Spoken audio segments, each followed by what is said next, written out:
নাচ আমাদের কাছে ভীষণ ভালোবাসার একটা জায়গা।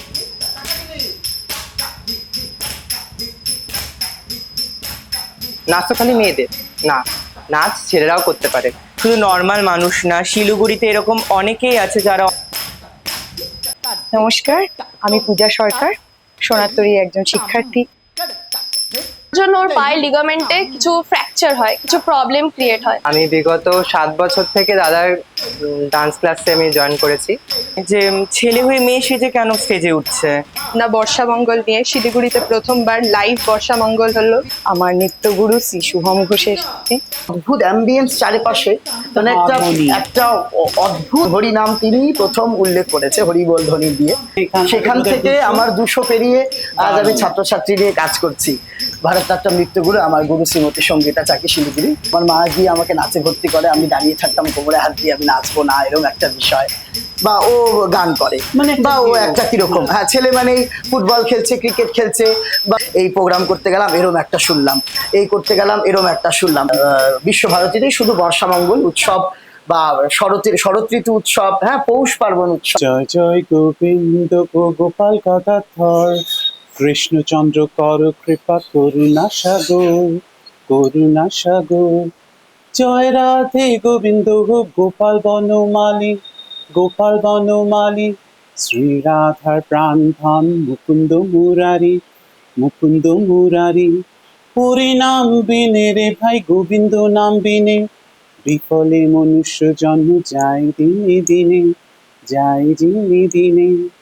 মনুষ্য জন্ম যাতে বৃথা না যায় সেরকমই এক ব্যক্তির সাথে আজকে আড্ডা দেবো। টেকনোজিন presence glimmer art, way we interact, মানে বাঙালিরা যারে কয় আড্ডা, সেই আড্ডায় দিনু এইখানে। তো কি যেন বলছিলাম? হ্যাঁ, বলছিলাম আজকে এমন এক ব্যক্তির সাথে আড্ডা দেব যেই আড্ডায় মনুষ্য জন্ম সার্থক তো হয়ে উঠবে, কারণ আমরা অনেকভাবে সমৃদ্ধ হব একটি শিল্পকে কেন্দ্র করে। আর জন্মাষ্টমী তো আছে, কেন্দ্র করে অনেক কথা উঠে আসবে। উনি প্রকৃত অর্থেই উত্তরবঙ্গের আকাশে নক্ষত্রের মতন জাজল্যমান। নাচে তিনি সমর্পিত, নাচই তার আদর্শ।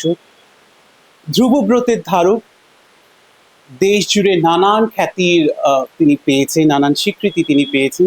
সোনারতরীর কর্ণধার এহেন শুভম ঘোষকে আজকে আমরা পেয়েছি আমাদের সাথে গ্লিমার একটা ইন্টারাকশনের জন্য। তোমার জার্নিটার কথা শুনি, বোধহয় 3 বছর, মাত্র 3 বছর বয়সে তুমি শুরু করেছিলে, সেখান থেকে 2024, it has been a long জার্নিটার ব্যাপারে শুনি। একদম, আমার বয়স যখন 3 বছর, তখন থেকে আমার এই নাচের পথ চলা শুরু বলতে গেলে। তখন আমি কিছুই বুঝি না। এখনকার দিনের বাচ্চাদের মধ্যে আমি যেটা দেখতে পারি যে 3 বছরের বাচ্চা যথেষ্ট অ্যাডভান্স। মানে আমার ক্লাসেই 3 বছর 2.5 বছরের বাচ্চারা বেশ দৌড়চ্ছে, নাচছে, মজা করছে। আমি যখন সেই সময়কার, তো তখন আমি কিছুই বুঝতাম না। আমার মা গিয়ে আমাকে নাচে ভর্তি করে, আমি দাঁড়িয়ে থাকতাম কোমরে হাত দিয়ে, আমি নাচবো না এরকম একটা বিষয়। তো সেখান থেকে তো তারপর ওই প্রথম 1-2 বছর আমার বৃথাই যায় আর কি, এবারে গিয়ে দাঁড়িয়ে থাকি, বসি, বাড়িতে আসি, বকাবকি। তারপরে 5-6 বছর যখন আমার বয়স হয়, তখন থেকে আমার একটু নাচের প্রতি ভালোবাসা জন্মায় এবং আস্তে আস্তে আমার সেখান থেকে আমার পথ চলা শুরু। আমি মূলত একদম শুরুতে আমি ওয়েস্টার্ন ডান্স করতাম আর কি, ওয়েস্টার্নে ভর্তি হয়েছিলাম আমি। ওয়েস্টার্ন থেকে আমি ক্লাসিক্যালে, আমার এই একটা অদ্ভুত জার্নি একদম। তো ওয়েস্টার্নে আমার ভর্তি হওয়া এবং ওখান থেকে আমার ওই 7-8 বছর ধরতে গেলে আমার ওখানেই শেখা। এবং যখন আমি ক্লাস 10-এ উঠি, তখন ওই যেটা হয় এখনো, যেটা প্রচলন আছে যে ক্লাস 9-এ উঠলে নাচ গান সব বন্ধ, মাধ্যমিক বোর্ডস এর এক্সাম। তো তখনও আমার বাড়িতে সেটা ছিল, তো যার জন্য 9-10 আমার বন্ধই থাকে মূলত। ক্লাস 11-এ উঠে আমি ক্লাসিক্যাল জয়েন করি। আবার নাচ শিখবো করে আমার এক বন্ধুর সূত্রে আমি ক্লাসিক্যাল জয়েন করি। আমার প্রথম ভারতনাট্যম নৃত্যগুরু আমার গুরু শ্রীমতী সঙ্গীতা চাকি শিলিগুড়ি, উনার কাছে আমার ভারতনাট্যমের পথ চলা শুরু। এবং ওখান থেকে এই এতটা বছর, ক্লাস 10 বলতে গেলে আমার তখন হয়তো 2011, 2010-11 এরকম একটা সাল, তখন থেকে 2024 পর্যন্ত আমার এই ভারতনাট্যমের নৃত্য চর্চা। তার সাথে আমার শেখানো, আমার সোনারতরীও 2013 শেষের দিক থেকে আমার সোনারতরী শুরু। এবছর পুরো 10 বছর আমাদের উদযাপন হলো সোনারতরী। একটা লং একটা আমার নাচের জগতে ওঠা নামা, একটা বিভিন্ন রকম উত্থান পতনের মধ্যে একটা খুব সুন্দর অভিজ্ঞতা। আমি একটা সাক্ষাৎকারে পড়েছিলাম রেমো ডিসুজা, মানে বলিউডের কোরিওগ্রাফার। একদম একদম। সাক্ষাৎকারটা নেওয়া হয়েছিল 5 সেপ্টেম্বরের আগে। আচ্ছা, ওনাকে একটা কোয়েশ্চেন করা হয়েছিল, অ্যাজ এ টিচার আপনার সব থেকে বড় চ্যালেঞ্জ কি মনে হয়েছে? উনি উত্তরটা দিয়েছিলেন, এটা সাক্ষাৎকারটা ছিল 2019, মানে আমি প্রাগৈতিহাসিকের সময় বলছি না। উনি বলছেন সমস্যাটা হয় যখন অনেক অভিভাবক আমাকে এসে বলে আমার সন্তানটি না নাচ শিখতে চায়, তো এর মধ্যে সমস্যা কি? সমস্যাটা হচ্ছে এই, আমার সন্তানটি কি ছেলে। মাইন্ডেড মুম্বাইয়ের মতন একটা জায়গায় রেমো ডেসুজাকে এটা শুনতে হচ্ছে। সেখান থেকে আমি কোনো শহর কোনো শিল্পীকে ছোট করছি না, না না না। কিন্তু এই যে সোশ্যাল ইস্যুজ, এই যে একটা সোশ্যাল ট্যাবু, ইউনো, মানে ফুটবল মানেই সেটা খুব পুরুষালী একটা পুরুষালী, male affair, নাচ আর মানেই মেয়ে। নাচ মানে মিলিয়ে তুমি একদম তুমি যেদিন প্রথম ঝুমুর করে বেরিয়েছিলে, তোমার ক্ষেত্রে তুমি বললে তোমার মা একদম। তোমাকে সাপোর্ট হ্যাঁ, করেছিল, কিন্তু মানে আমি আই ওয়াজ ফরচুনেট এনাফ, মানে এরকম অনেক মেল কোরিওগ্রাফারদেরকেও আমি ইন্টারভিউ নিয়েছি, এখানে এই কথাটা উঠেছিল যেখানে ফ্যামিলিও অনেক সময় সাপোর্ট করেনি, হয়তো ফ্যামিলি সাপোর্ট করেছে, প্রতিবেশীরা করেনি, করছে কিন্তু না। মানে ওই যে আজকে যেখানে তুমি দাঁড়িয়ে আছো সেই চ্যালেঞ্জটা ওভারকাম করতে, ইউনো, মানে তুমি যদি সেটা কিছু বলো এবং আমাদের দর্শকদেরকেও তুমি যদি বলো, কারণ আমি শিওর যারা দেখছেন তার মধ্যে হয়তো বাড়িতে আরো একটি ছোট্ট শুভম আছে, সেও নাচের জগতে বা একদম, মানে, একদম, এবং একদম। নাচ যে কোনো জেন্ডারের কোনো কানেকশন নেই, না, কারণ না। স্বয়ং নটরাজই তো পুরুষ। পুরুষ। তোমার কথা শুনবো এই বিষয়ে। একদম সেটাই। আমারও এই জার্নিটা খুব একটা সহজ ছিল না বলতে গেলে। আর শুরুতে যেহেতু আমি ওয়েস্টার্ন শিখতাম তখনও কোনো সমস্যা নেই। যখন আমার ক্লাসিক্যালের জগতে নাচ আসা আর কি শুরু, ওই যেটা গতানুগতিক আমরাও করে এসেছি, পায়ে ঘুঙুর, চোখে কাজল দিয়ে রাস্তা দিয়ে মেকআপ করে যখন যেতাম, একটু একটু অস্বস্তি ফিল, সবাই দেখছে এ নাচ করে, কিরম করে হাঁটছে, এই ধরনের কথাগুলো যেগুলো আর কি সবাইকেই শুনতে হয়, এই ধরনের কথা আমিও শুনেছি অনেক, কিন্তু তখন আমি গায়ে লাগাইনি। আমার লক্ষ্য একটাই ছিল যে আমি নাচ করব এবং নাচ শিখবো, ভারতনাট্যম শিখবো। আমার ছোট যখন থেকে আমি ভারতনাট্যম জিনিসটা বুঝতে শিখেছি, আমার লক্ষ্য একটাই ছিল যে এই স্ট্রিমটাকে আমি শিলিগুড়িতে একটু অন্যভাবে তুলে ধরে আমি একটু অন্য মাত্রায় নিয়ে যাব, এবং জানি না আজ আমি কতটা করতে পেরেছি বা ছাত্রছাত্রীদের কতটা শেখাতে পারছি, এটা আমি জানি না। না না, খুব ভালো কিন্তু করে তো সবাইকে ধন্যি করে না শুভম সেটা তো দা। অবশ্যই, কিন্তু ওই থেকেই ওই জার্নিটা আজও এখনো বলবো আমি, ওই যে সেই প্রথাটা উঠে আসেনি যে এবার নাচ করে ছেলেটা বা ও গান করে মানে একটা বা ও hero। একটা কিরকম, হ্যাঁ ছেলে মানেই ফুটবল খেলছে, ক্রিকেট খেলছে বা হকি খেলছে বা এই ধরনের গেমগুলো ছেলেদের জন্য, নাচ মানেই মেয়েদেরকে নিয়ে ভর্তি করে দেওয়া, না, অথচ এটা পুরোটাই রং। রবীন্দ্র নৃত্য কত বলিষ্ঠ না, সেখানে ভীষণ পায়ের ভীষণ, কাজ পুরোটাই কতটা ভুল, আছে। পুরোটাই ভুল। আমার কাছে নাই নাই করে 8-10 জন ছেলে নাচ শেখে সেই বাহ। সময় থেকে, সব সব বড় ছেলে, তারা মানে প্রত্যেকে নিজের জায়গায় এস্টাবলিশ, তারা প্রত্যেক তাদের বাহ। মাস্টার্স কমপ্লিট, কেউ গ্রাজুয়েশন করছে, তারা সবাই Right. নিজের জায়গায় বড়, মানে তারাও এরকম অনেক কথা শুনে এসছে, আমাকেও এসে ক্লাসে বলে দাদা আজ এই প্রোগ্রাম করতে গেলাম এরম একটা শুনলাম, এই করতে গেলাম এরম একটা শুনলাম। আমি সবসময় ওদেরকে প্রতিনিয়ত একটাই জিনিস বোঝাই, যে যা বলি তুই নিজের ভালো লাগাটাকে পছন্দ কর, নিজের জিনিসটাকে ধরে রাখ, এবং সেখান থেকেই তুই এটাকে পছন্দ করে এগিয়ে আসতে পারবি। এবং আমি তাই। এক সময় হয়তো অনেকে বলতো, কিন্তু এখন তারা বলার সাহসী পায় না। আমি এই জায়গায় দাঁড়িয়ে আমার প্রতিষ্ঠা পাড়াতে করেছি। একদম প্রতিষ্ঠিত, আমার 5 জন স্টুডেন্ট নিয়ে এই সোনারতরী স্কুল আমার স্টার্ট, 5 জন মাত্র। সেখান থেকে আমার 200 পেরিয়ে আজ আমি দারুণ। ছাত্রছাত্রী নিয়ে কাজ করছি। সেটা সবটাই রাধা গোবিন্দর, আমার বাড়িতে মূর্তি আছে, যুগল মূর্তি, আমরা সব তার উপাসক। তো হয় ঠাকুরের কৃপায়, আর যতটুকু আমি আমার গুরুর থেকে শিখেছি তার একটু একচুলো যদি ওদের শেখাতে পারি, সেই ভালো লাগায় ওরা আসে শিখতে, এটাই আর কিছু না। আমি মনে করব যে আগে একটা সময় ছিল যে নাচ মানে শুধু মেয়েরা, ছেলেরা করতো না, ঘুঙুরটা শুধুই মেয়েদের জন্য, ছেলেদের জন্য না, কিন্তু এখন যদি এই আন্দোলনে আসা যায় বা এই টপিকে যদি ওঠা যায়, আমার মনে হয় মেয়েদের থেকে ছেলেরা অনেক অংশে এগিয়ে এখন নাচের জায়গায়, ক্লাসিক্যালের ক্ষেত্রে। একটা বহু আমাদের পশ্চিমবঙ্গে এত ছেলেরা ক্লাসিক্যাল ডান্স করছে, ইভেন আমাদের নর্থ বেঙ্গল, আমি শিলিগুড়ির কথাই বলছি, প্রচুর প্রচুর, আর তারা প্রত্যেকে ভালো কাজ করছে এবং তারা একদম নিজ ছন্দে। শুধু নাচ না, মেকআপ আর্টিস্টের দিকটাও এই একই কথা শুনতে হয়, যারা মেকআপ আর্টিস্ট একদম, শুধু নাচ না, তারাও, আমার ছেলেরাও নাচ করে, তার সাথে কেউ মেহেন্দি আর্টিস্ট, কেউ মেকআপ আর্টিস্ট, ওরাও প্রতিনিয়ত এই জিনিসগুলো শুনছে। কিন্তু আমি কখনো ওদেরকে মাইন্ডে এই জিনিসটা সবসময় ওদের বলি যে তোরা নিজে কাজ কর, কাজ করে লোককে দেখিয়ে দে, লোক ঠিক আসবে তোর কাছে। এবার একটা রেসপেক্টিভ অফ মেল, মানে সমস্ত জেন্ডারদের ক্ষেত্রে যাচ্ছি, তুমি বললে ক্লাস 10, মানে এই যে ক্লাস 10-12 আসলে এতটা প্রেশার তৈরি হয়, মানে সেখানে একজন যে খুব নাচতে ভালোবাসে, এখানে কিন্তু আমি কোনো জেন্ডার স্পেসিফিক বলছি, মানে it can be girl or boy, তুমি এটাকে কিভাবে দেখো প্যারালালি, মানে স্টাডি ম্যানেজ করা, তার সাথে প্যারালালি একটা মানে নাচকে একটা ক্যারিয়ার হিসেবে নেওয়া, এটা তুমি একদম করা ব্যালেন্স যায়, করা যায়। একদম করা যায়। যদি কেউ বলে যে নাচ শিখে পড়াশোনা হয় না বা পড়াশোনা করলে নাচ হয় না, এটা একদম ভুল, একদম ভুল। আমার মনে হয় যে বাচ্চা নিতে পারে সে পড়াশোনার সাথে নাচ গান সে সম্পূর্ণটা নিতে পারবে। আমরা কিছুদিন আগে, আমার নামটা মনে পড়ছে না, একটি ছেলে আমাদের কুচবিহার কি আলিপুরদুয়ারের মাধ্যমিকে সে টপ আমাদের ওয়েস্ট বেঙ্গলে করেছে।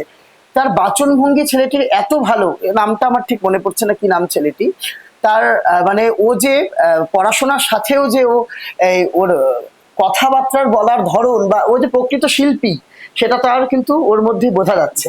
যে ও যে পড়াশোনার সাথেও চর্চা করে বা ওর কথা বলার ধরন, 10 বছরের ছেলে, এত সুন্দর তার বাচনভঙ্গি, মানে অপূর্ব, ভীষণ ভাইরাল হয়েছিল ছেলেটি, নামটা আমার ঠিক মনে পড়ছে না এখন এই মুহূর্তে।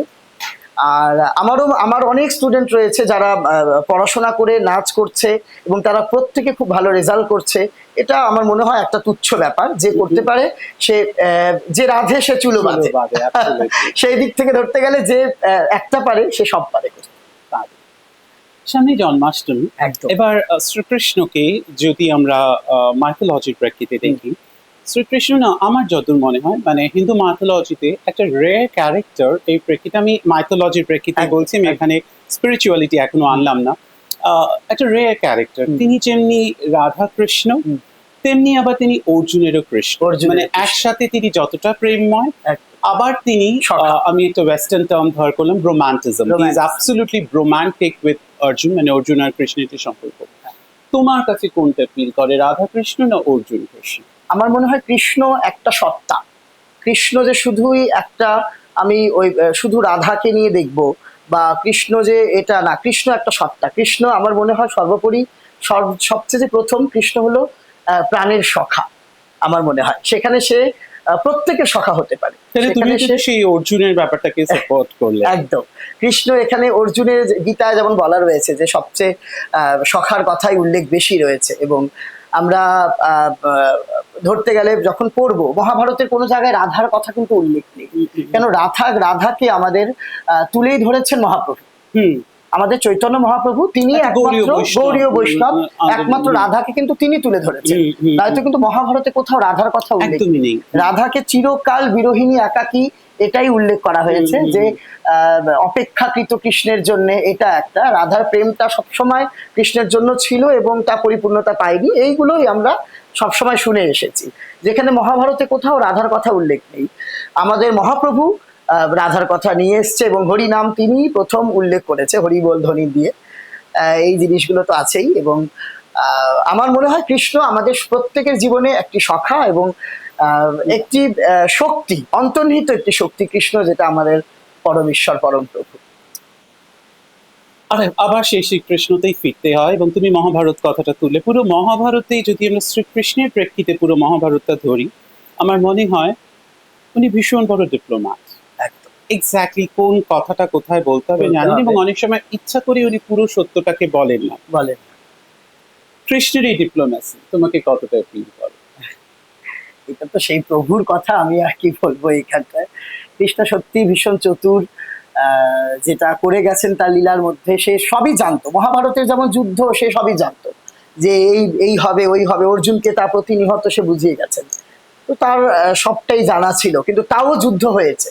এটাই তো কথা। অনেকে বলেছে যে প্রভু তুমি তো সবই জানতে, তাও কেন যুদ্ধ হলো, তাও দ্রৌপদীর কেন বস্ত্রহরণ হলো? তো প্রভু সবই জানতো যে কর্ম, একটা কথা রয়েছে যে কর্ম যেটা হবেই, কর্ম করলেই ফল, যেটা যেরম কর্ম তার তেরম ফল।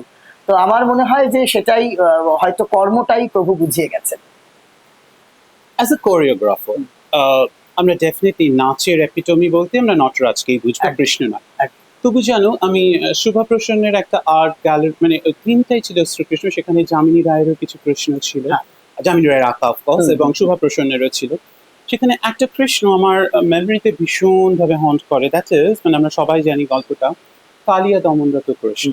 মানে সেখানে যে কৃষ্ণ দাঁড়িয়ে আছে, মানে নৃত্যরত কৃষ্ণ কালিয়ার ওপরে, তো মানে এত এস্থেটিক। ঠিক আছে, তোমার কোন সৃষ্টিতে এরকম ভাবে, মানে I am not talking about kirtan নিয়ে আমরা অনেক দেখেছি, আমি কীর্তনের কথা বলছি না, কিন্তু অ্যাজ এ কোরিওগ্রাফার তোমার কখনো ইন্সপিরেশন এরকম কৃষ্ণের কোনো একটা লীলা হয়নি, বা একদম, মানে ক্যান বি একদম, কালিয়া দমন বা একদম করেছি। যেমন আমি আমার 2019 এবং 2022 সালে আমি একটি আমারই নৃত্যের স্কুল সোনারতরীর অ্যানুয়াল কনসার্টে আমি প্রোডাকশন করিয়েছিলাম দশাবতার, বিষ্ণুর দশাবতার।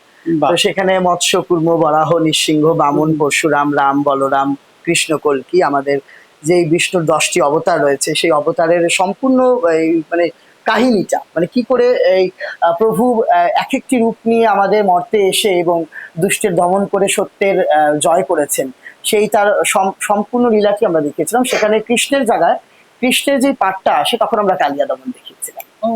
মানে যে প্রভু কৃষ্ণ যে সে নাচের ছন্দে এবং সে যে মজা করে কালিয়াকে দমন করেছিল এবং শেষে কালিয়াকে তার পায়েই ঠাঁই দিয়েছিল। এবং আমরা অনেকেই জানি কালিয়ার কিন্তু 5 বউ, তারা কালিয়ার 5টি স্ত্রী ছিলেন। তারা প্রত্যেকে কৃষ্ণের কাছে ক্ষমা চেয়েছিলেন যে ওকে মারবেন না, ওকে মারবেন না, ওকে আমাদের জন্য, আমাদের স্বামী রক্ষার জন্য ওকে রক্ষা করুন আপনি, এরকম একটা বিষয়। তো তখন আমরা তখন কৃষ্ণ ওই লীলার ছন্দে ওকে পায়ের তলে রাখে, কিন্তু ওকে দমন কিন্তু কালিয়া করেন। ফিরে আসি এবার আবার তোমার জীবনে। তুমি বলছিলে অনেক উঁচু নিচু মধ্যে দিয়ে গেছে, তো আমরা প্রত্যেকেই যাই, আমরা একদম। প্রত্যেকেই নিজ নিজ ক্ষেত্রে লড়ে যাচ্ছি একদম। এবং বোধহয় যতদিন বেঁচে আছি সেই লড়ে যেতেই হবে। লড়ে যেতে হবে। বা তুমি তোমার স্টুডেন্টদের কথা বলছিলে স্পেসিফিক্যালি, এই যখন এই ধরনের কথাবার্তাগুলো সো কল সোশ্যাল ইস্যুস এগুলো শুনতে হয়, হাউ ডু ইউ ম্যানেজ লো, মানে যখন তুমি খুব ইউনো মানে সমস্ত কিছু ঠিক মতন যাচ্ছে না বা আশানুরূপ যাচ্ছে না, খুব একটা আশাব্যঞ্জক নয়, এই যে হতাশা হয়ে যাওয়া, এই সময়টাকে তুমি নিজেকে কিভাবে ম্যানেজ করো? আমার যখনই এই জিনিসটা, এটা খুব ভালো কোশ্চেন এটা, যে আমি যখনই মন খারাপ হয় বা যখনই এই জিনিসগুলো ভাবনাগুলো মনে আসে আমি কি করি, সবার আগে আমি নাচ করি। আমি নাচ করি, নাচের গান শুনি, আমার অমনি মন ভালো হয়ে যায়। তো আমার মনে হয় এই ধরনের চারিদিক পারিপার্শ্বিক কথা, এই ধরনের নেগেটিভিটি কথা, এগুলো চিরকাল থাকবে। একটা মানুষ ভালো কাজ করলেও থাকবে, তার খারাপ কাজ করলেও থাকবে, এগুলো থাকবেই। যেমন আমাদের কিছুদিন আগে আমার নভেম্বরে স্কুলের অনুষ্ঠানে আমি কথামৃতা প্রোডাকশন করেছিলাম নিমাই, চৈতন্য মহাপ্রভুর বাল্যকাল জীবন থেকে শুরু করে তার শিক্ষা জীবন, তার ধর্মজীবন এবং শেষে সন্ন্যাস জীবনে গৃহত্যাগ করে বিষ্ণুপ্রিয়াকে ছেড়ে জগন্নাথে বিলীন হয়ে যাওয়া, সেই সম্পূর্ণ একটা চরিত্র আমি যখন করেছিলাম। তো এটার একদিক ভালো দিকও বেরিয়েছিল, খারাপ দিকও বেরিয়েছিল।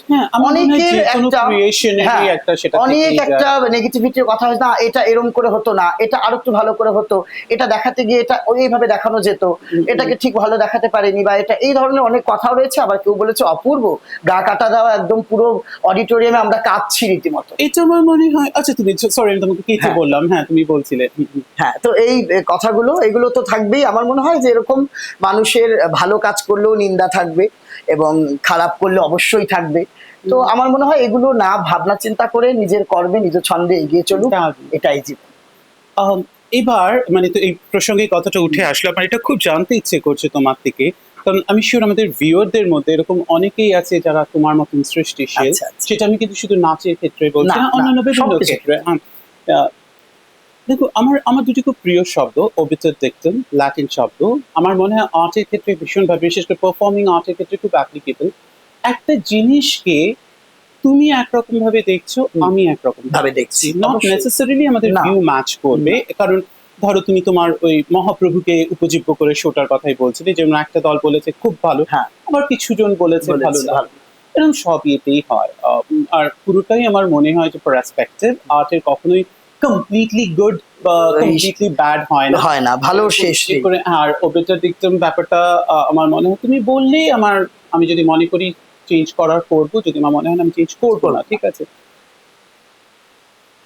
অ্যাকর্ডিং টু ইউ অডিয়েন্স, মানে যদি আমরা পারফর্মিং আর্টের ক্ষেত্রে ধরি, ইট ক্যান বি এনিথিং, গান হতে পারে, নাচ, নাটক, হ্যাঁ, অডিয়েন্সের এই যে ফিডব্যাক কতটা তোমার ক্ষেত্রে মানে একটা স্ট্রং সমীকরণ হিসেবে কাজ করে? এই যে তুমি হ্যাঁ এই এক্সটেন্টে আমি শুনবো, এই বাদ বাকিটা আমি শুনবো না, এটা আমার ক্রিয়েটিভ ফ্রিডম, এই ব্যাপারে আমি ধার ধারবো না। মানে তোমার ক্ষেত্রে এই ক্রিয়েটিভিটি, দিস ইজ, আমি তোমাকে এটা শুধু নাচের প্রেক্ষিতে জিজ্ঞেস করছি না, এটা সমস্ত কিছু, মানে অডিয়েন্স, এই অডিয়েন্সের ফিডব্যাক, এটা তুমি কতটা গুরুত্ব দাও বা কিভাবে তুমি নাও?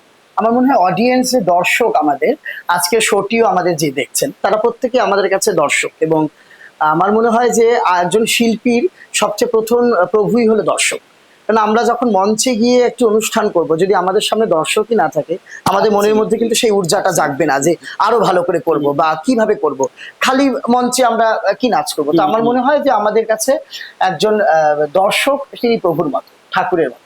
তো এবার একজন দর্শকের ফিডব্যাক, যখন মঞ্চে কোনো একটা ভালো অনুষ্ঠান হচ্ছে, হই হই করে হাততালি দিচ্ছে, তখন একজন শিল্পীর মনের মধ্যে কিন্তু একটা অদ্ভুত রকম একটা জাগরণের Of সৃষ্টি course, হয়, এটা একটা বিরাট বড় অদ্ভুত স্বীকৃতি। একটা স্বীকৃতি জাগরণ। তখন মনে হচ্ছে আমি আরো একটু ভালো করবো, একদম। আরো একটু ভালো কিছু করবো, বা আগামীতে আমি আরো ভালো করবো। এই জিনিসগুলো ঊর্জা আমরা কিন্তু মঞ্চে দর্শকের থেকেই পাই। তো আমার মনে হয় দর্শকের যেই অভিবাদন এবং দর্শকের যেই আমাদের শুভেচ্ছা বা অভিনন্দন যেগুলো আমাদের ক্ষেত্রে থাকে, সেটা বোধহয় সত্যি আমাদের একজন সমস্ত রকম শিল্পীর ক্ষেত্রে খুব দরকার। আর যখন সেই অভিনন্দনটা আসে তখন গড ফরবিডস, তখন সেটা হয়তো একটু মন খারাপ হয় সবারই, প্রত্যেকেরই, Absolutely. যে একটু ভালো হতো বা আরো একটু ভালো করা যেত। হ্যাঁ, ভালো হয়েছে বা আরো একটু ভালো করা যেত, তখন সেটা মন খারাপ থাকেই। কিন্তু সেই মন খারাপটাকে সাথে বাইরে রেখে আরো একটু ভালো কাজ করলে বোধহয় আগামীতে আরো ভালো হয়, এটা আমি মনে করি। আমাদের এবার যেতে হবে। শেষ করার আগে আবার সেই শ্রীকৃষ্ণেই ফেরত আসি, ঠিক আছে? তোমার নতুন কাজ বা পরবর্তী কোনো কাজ দরকারি নয় সেটা শ্রীকৃষ্ণকে নিয়ে হবে, এবং সেটা দরকারি নয় তুমি আমাদের কাছে রিভিল করবে ক্যামেরায়, বাট স্টিল যদি তুমি কৃষ্ণকে নিয়ে কিছু ভাবছো ভবিষ্যতে, সেটা শুনতে খুব ভালো লাগবে। কিছু ভাবছো ওরকম কিছু? কৃষ্ণকে নিয়ে যদি কিছু ভাবা হয়, এখন আমার কৃষ্ণকে নিয়ে আপাতত রিসেন্টলি আমি একটা প্রোডাকশন করলাম, যেহেতু সেই জন্য আমার কৃষ্ণকে নিয়ে আপাতত এই মুহূর্তে কিছু ভাবছি না। মানে কিছু কাজ ভাবলে প্রভুকে নিয়ে অবশ্যই এটা একটা ভালো ভাবনা রয়েছে। আমি যেমন কৃষ্ণর সাথে দ্রৌপদীর বস্ত্রহরণটাকেও খুব ভালো করে পঞ্চপাণ্ডব এটাও একবার দেখিয়েছি, এবং এই দুদিন আগে 22 তারিখ আমার দীনবন্ধু মঞ্চে একটি অনুষ্ঠান ছিল, বর্ষামঙ্গল। আমি পুরো লাইভ অনুষ্ঠানটা করি, আমাদের যেরকম বসুন্ধরা বসন্ত উৎসবটা যেরকম হয় ওরম টাইপের আমি কিছুটা ঝলক রাখার চেষ্টা করি সেখানে। নাচ, গান, আবৃত্তি, ভাষ্য, সমস্ত কিছু নিয়ে একটা পুরো লাইভ বর্ষামঙ্গল। জিনিসটা একটা ফলো করলে দেখা যায় আমাদের শিলিগুড়ি কেন, আমাদের বিশ্বের বহু জায়গায় শুধু বসন্ত উৎসবটাকে নিয়ে বিভিন্ন রকম মাতামাতি রয়েছে, কিন্তু কবিগুরুর যেহেতু আরেকটি খুব ভালো ঋতু বর্ষা, হ্যাঁ, বর্ষা পছন্দ। গীতাঞ্জলি সিংহভাগ গানই বর্ষায় প্রচুর লেখা। কবিগুরু বহু বর্ষা নিয়ে বহু আবৃত্তি, বহু গান রচনা করেছেন, কিন্তু শুধু বর্ষাটাকে ইউটিলাইজ হয় আমাদের শুধু শান্তিনিকেতন, বিশ্বভারতীতেই শুধু বর্ষামঙ্গল উৎসব বা শরৎ ঋতু উৎসব, হ্যাঁ, পৌষ পার্বণ উৎসব, মাঘ উৎসব, বসন্ত উৎসব, এই 6টি ঋতু 6টা উৎসব কিন্তু আমাদের শুধুমাত্র বিশ্বভারতী শান্তিনিকেতনেই হয়, আর সারা বিশ্বে শুধু বসন্ত উৎসব নিয়ে মাতামাতি। তো ওই গতানুগতি থেকে বেরিয়ে আমি ভেবেছি একটু বর্ষা নিয়ে কিছু কাজ করব, যার জন্য এই দুদিন আগে একটা বর্ষার বেশ ভালো অনুষ্ঠানে উপস্থিত ছিলেন কণ্ঠে আমাদের আবৃত্তি কণ্ঠে অতসী দাশগুপ্ত এবং সুবীর ভট্টাচার্য, গানে ছিলেন বর্ণালী বসু, সম্পিতা মিত্র ভৌমিক, মৈত্রী ঘোষ এবং দেবপ্রতিম চক্রবর্তী, তালবাদ্যে ছিলেন সুদীপ চক্রবর্তী এবং রানা সরকার এবং সুব্রত মালাকার। তো সবার নাচে আমরা শোনাতো। তো অনুষ্ঠানটি সবার ফিডব্যাকে খুব ভালো হয়েছে, সবার অ্যাকচুয়ালি লাইভটা মনের মধ্যে একটা অদ্ভুত ভাবে সাড়া রাখে। রেকর্ডেড গান দিয়ে সবাই নাচে, কিন্তু লাইভটা যখন মঞ্চে ওঠে সেটা একটা অদ্ভুত অ্যাম্বিয়েন্স চারিপাশে, মানে একটা অদ্ভুত আবহ সৃষ্টি হয়ে গেল যখনই লাইভটা শুরু হলো, এবং শেষে আমি বাল্মীকি প্রতিভা দিয়ে অনুষ্ঠান শেষ করেছি। তো সেটাও দর্শকের মনে খুব ভালোভাবে ছাপ ফেলেছে। আগামীতে আমার আরো ভালো কিছু কাজ করার ইচ্ছা আছে। নভেম্বর ডিসেম্বরে আমার স্কুলের বাৎসরিক অনুষ্ঠান আবার আসছে। তো তোমার কথা মতন অবশ্যই কৃষ্ণকে নিয়ে আমি আবার ভাববো, যদি আবার ভালো কিছু কাজ করতে পারি, আবার না হয় একসাথে আড্ডা হবে। অনেক অনেক শুভেচ্ছা তোমার আগামী অনুষ্ঠানের জন্য, আগামী বছরের জন্য। ভালো থেকো। আমাদেরকে এবার ইতি টানতে হবে এখানে, ঠিক আছে? আর কি, এইবার আমাদেরকে ছুটি দাও। জন্মাষ্টমীর অনেক অনেক শুভেচ্ছা। শ্রীকৃষ্ণের প্রীতি থাকুক তোমাদের উপর, আমাদের উপরেও প্রীতি থাকুক, সেটা তোমরা ডিসাইড করবে যখন তোমরা আমাদেরকে সাবস্ক্রাইব করবে। তাই প্লিজ প্লিজ প্লিজ সাবস্ক্রাইব করতে ভুলো না। আর কি, এবার আসছে শুক্রবার, আসুন তাড়াতাড়ি টেকনোগ্লিমার রাখতে করতে ইন্টারাক্ট, নো বাড়াবাড়ি।